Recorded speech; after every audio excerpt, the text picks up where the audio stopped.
আপনি তো লয়ার, আপনার তো আশেপাশে এতগুলো আইনের বই, দেখুন না একটা বইতে কোনো আইন যদি থাকে যে যাতে ওরা শাস্তি পায়।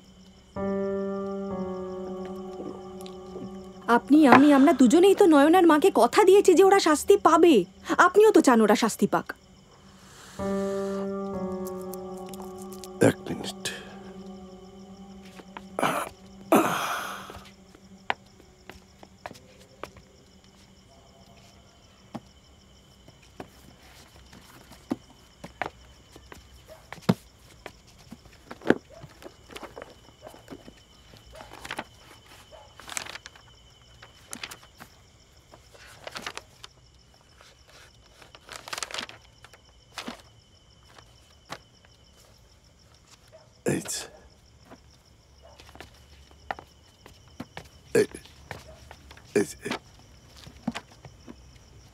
এইটা দেখো। এসব কি?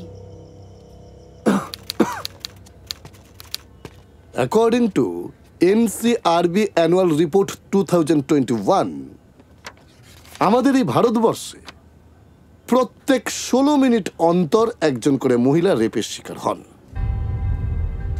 অ্যাভারেজ স্ট্যাটিস্টিক্স অনুযায়ী প্রতিদিন সেটা 86 জন। এবং সবথেকে আশ্চর্যের কথা, এর কনভিকশন রেট অনলি 25%, অর্থাৎ 75% দোষীদের কোনো শাস্তি হয় না। তারা দিনের আলোয় আর 5টা সাধারণ মানুষের মতন বুক চিতিয়ে ঘুরে বেড়ায়, ইওর অনার।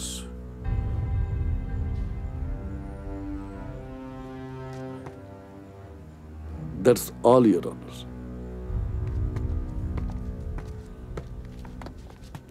Your Honor, আমার লার্নেড ফ্রেন্ড যে যুক্তিগুলো দিলেন তার বিপরীত যুক্তিগুলো আছে।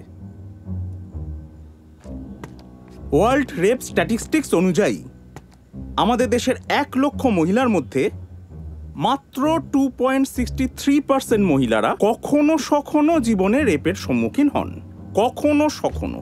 আমাদের দেশে কনভিকশন রেট হচ্ছে 27.8%, যা গত 2 বছরে প্রায় 3% বৃদ্ধি পেয়েছে। সুতরাং এসব তথ্যের মধ্যে না গিয়ে আমার মনে হয় আমাদের মূল বিষয়ে কনসেন্ট্রেট করা উচিত। ইওর অনার, আমি একবার সুভাষ বাবুকে কিছু প্রশ্ন করতে চাই। Permission granted.